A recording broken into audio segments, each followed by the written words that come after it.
নমস্কার 24 আওয়ার্স টিভির পর্দায় আপনাদের সকলকে স্বাগত। আপনাদের সঙ্গে রয়েছি আমি কোয়েল, আর এই মুহূর্তে আমরা এসে পৌঁছে গিয়েছি যাদবপুরে, যেখানে আপনারা দেখতেই পাচ্ছেন আমার সঙ্গে রয়েছে যাদবপুরের সিপিএম প্রার্থী সৃজন ভট্টাচার্য। প্রথমে তো দাদা আপনাকে নমস্কার জানাই। রাজ্যপালের বিরুদ্ধে শ্লীলতাহানির অভিযোগ, কি বলবেন? হ্যাঁ, এটা আমিও দেখেছি, দেখে অবাক হয়েছি। খতিয়ে দেখা উচিত। হানি করছেন রাজভবনে, এই অভিযোগ আগে শেষ কবে শুনেছি, কোনোদিন শুনেছি কিনা মনে পড়ে না। ফলত যা অভিযোগ হয়েছে গুরুত্বের সাথে খতিয়ে দেখা উচিত। কোথাও কোনো রকম ষড়যন্ত্রের জায়গা আছে কিনা সেটাও দেখা উচিত। আবার দোষ করলে নির্দিষ্ট দৃষ্টান্তমূলক শাস্তি দেওয়া উচিত। তিনি তো বলছেন যে নির্বাচনের ফায়দা নিতেই তাকে নাকি এরকম মন্তব্য করা হয়েছে, এটা রাজ্যপাল বলছে। রাজ্যপাল নিজেকে বিজেপির লোক ভাবেন, আমি জানি না কি হয়েছে। আমি আবার বলছি, এটা সর্বোচ্চ পর্যায়ের তদন্ত করা উচিত। রাজ্যপালের আমাদের দেশের আইনে কতগুলো সেফগার্ড আছে। আমার বিরুদ্ধে যে তদন্তটা হতে পারে, সঙ্গে সঙ্গে রাজ্যপালের বিরুদ্ধে অভিযোগ উঠলে সে তদন্ত হতে পারে না, তার কতগুলো আইনি বলয় আছে। তৎসত্ত্বেও এইরকম একটি অভিযোগ একজন মানুষ সম্পর্কে উঠলে তা দ্রুত খতিয়ে দেখা উচিত। তিনি যদি আইন, প্রশাসন, সংবিধান রক্ষাকর্তাদের অন্যতম প্রধান ব্যক্তি হন, তাহলে অবশ্যই দেখা উচিত। এবং কোথাও যদি কোনো দোষ প্রমাণিত হয়, শাস্তি হওয়া উচিত। আর যদি দোষ প্রমাণিত না হয়, তাহলে বোঝা যাবে যে বাম, কংগ্রেস এবং সিপিএমে কোনো উন্নয়নের কোনো ধারণা নেই, এটা বক্তব্য রাখছেন প্রধানমন্ত্রীর জবাব দেওয়ার জন্য আমরা রাজনীতিতে আসি। যিনি পশ্চিমবঙ্গে এসে পদ্মটা ভালো করে বলতে পারেননি, আগের বার চুপচাপ কিসে একটা ছাপ বলে চলে গেছিলেন, মনে আছে? ফলত ওনাকে কেউ একটা স্ক্রিপ্ট বলে দেয়, উনি ওইগুলো এসে বলেন। আমি জানি না কি বলেছেন। পশ্চিমবঙ্গে বাম, কংগ্রেস, এই তৃণমূলের শেষ 12-13 বছর বাদ দিয়ে রাস্তাঘাট ওপরে আকাশের দায়িত্ব নিতে পারবো না। এই নিচের রাস্তা থেকে শুরু করে সামনে, পিছনে, ডান দিকে, বাদিকে যতদূর তোমার চোখ যাবে, ক্যামেরা যাবে, সব সিপিএমের তৈরি। ফলত উন্নয়নের ধারণা, গুজরাট মডেল তো শুকিয়ে গেছে। এখন আর গুজরাট মডেল বলে? এখন তো বলে না। এখন তো আর ওইসব বলে ভোট চায় না, এখন সোজা পাকিস্তান বলে ভোট চায়। তার মানে উন্নয়নের যে ধারণা নরেন্দ্র মোদীরা দাঁড় করাচ্ছেন, ব্রিটিশ আমলের থেকে ধনী গরিবে ফারাক বেশি হয়ে গেছে মোদির আমলে। ওই উন্নয়নের ধারণা আমাদের না থাকাই ভালো।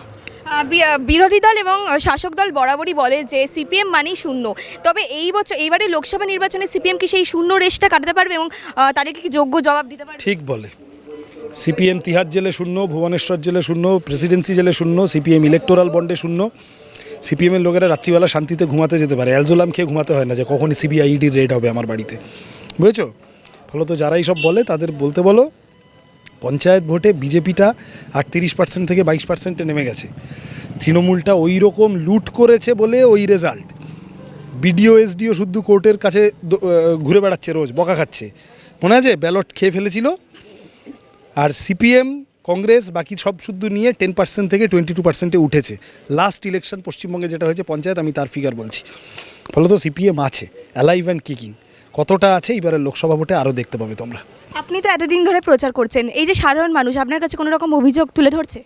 প্রত্যেক দিন রাস্তায় যেখানে যাচ্ছি, জল, কল, রাস্তা, আলো, চুরি, ডাকাতি, তৃণমূলের তোলাবাজি, বিজেপির দাঙ্গাবাজি, মানুষ সমস্যায় জর্জরিত। বামপন্থী প্রার্থীকে পেয়ে মানুষ তাদের অভিযোগের কথা উজাড় করে দিচ্ছেন। আমিও কতগুলো কথা নিয়ে বলেছি যে দেখেন, খালি একে গাল দিয়ে ওকে গাল দিয়ে ভোটে লড়তে নামিনি। আমরা যাদবপুরের জন্য কতগুলো কাজ করব। আর আমি এমপি হয়ে পার্লামেন্টের ভিতরে কতগুলো কথা তুলব। 100 দিনের কাজটা ফেরাতে হবে, চাকরি চাই, জিনিসের দাম কমাতে হবে, স্কুল, কলেজ, হাসপাতাল, রাস্তাঘাট, জল, আলো, রেল স্টেশন, মেট্রো, এই সব প্ল্যান নিয়ে নেমেছি। মানুষ সাড়া দিচ্ছেন। আপনার প্রতিদ্বন্দ্বী সায়নী ঘোষ এবং অনির্বাণ গাঙ্গুলি, আপনি বিশেষ প্রতিদ্বন্দ্বী বলে কাকে মনে করছেন? আমি বিশেষ প্রতিদ্বন্দ্বী মনে করছি হিট ওয়েভটাকে, তাপপ্রবাহ। তোমরাও সুস্থ থেকো, সাবধানে থেকো, সবাইকে ভালো থাকতে হবে। আমি বিরোধী প্রার্থীদের শুভেচ্ছা জানাই, খুব ভালো করছেন তারা সুস্থ থাকুন, ভালো থাকুন। আমি আমার কথা নিয়ে নেমেছি, আমি রুজিরুটির কথা নিয়ে নেমেছি। আমি এর প্রতিদ্বন্দ্বী, ওর বিরুদ্ধে কেউ কি শ্বাস ভি কভি বহুতই করতে নামিনি। মানুষের রেসপন্স কেমন পাচ্ছেন? হয়তো বললাম, অসাধারণ পাচ্ছি রেসপন্স সর্বত্র যেখানে যাচ্ছি। এমনকি সাংগঠনিকভাবে আমাদের দুর্বল এলাকাগুলোতেও মানুষ চোখমুখ বলছে, ইশারা ইঙ্গিত যা বলছে, এইবারে লাল সুনামি বইবে যাদবপুরে। আপনি ক্ষমতায় এলে আপনি দুর্নীতির বিরুদ্ধে কী পদক্ষেপ নেবেন? প্রথম কথা, এই যা চোর ডাকাতের সম্পত্তি ক্রোক করাবো, আদালতকে বলবো বাজেয়াপ্ত করুন। তারপর লোক ডাকবো, ডেকে বলবো কারা কারা তৃণমূলকে টাকা দিয়েছিলেন হাত তুলুন। যারা বলবেন যে এই যে আমি টাকা দিয়েছিলাম, তাদেরকে ওই বাজেয়াপ্ত সম্পত্তি বিলিয়ে দেবো। তার বন্দোবস্ত করব। এটা যাতে আমি একার তো ব্যাপার না, সরকার যাতে এইটা করে, এমপি হলে কোর্ট যাতে এই নির্দেশ দেয়, এমপি হলে তার লড়াই প্রথম থেকে করব। তৃণমূল এমন এমন হেন জিনিস আন্ডার দ্য সান নেই তৃণমূল যা চুরি করেনি। ফলত এই অনেক যা যা আঙুল ফুলে কলা গাছ হয়েছে, সে টাকা মানুষের কাছে, মানুষের টাকা ফিরিয়ে দেওয়া আমাদের কর্তব্য, দোষীদের জেলে পাঠানো আমাদের কাজ। আজও করুণাময়ীতে দেখা গিয়েছে চাকরি প্রার্থীদের বিক্ষোভ, কি বলবেন?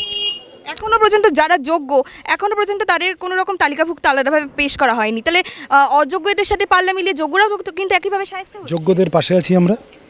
এবিটিএ তো কোর্টে যাচ্ছে কাগজপত্র নিয়ে, চলে গেছে।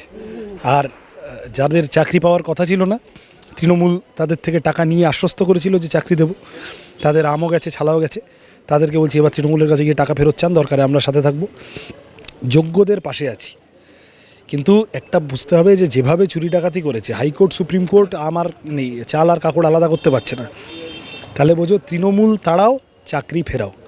আর তৃণমূল তাড়িয়ে শুভেন্দু অধিকারী, সে তৃণমূলে বসে এই চাকরি চুরির সমস্ত কিছুর মধ্যে ছিল, তাকে আনলে হবে না, লাল ফেরাও, চাকরি ফেরাও।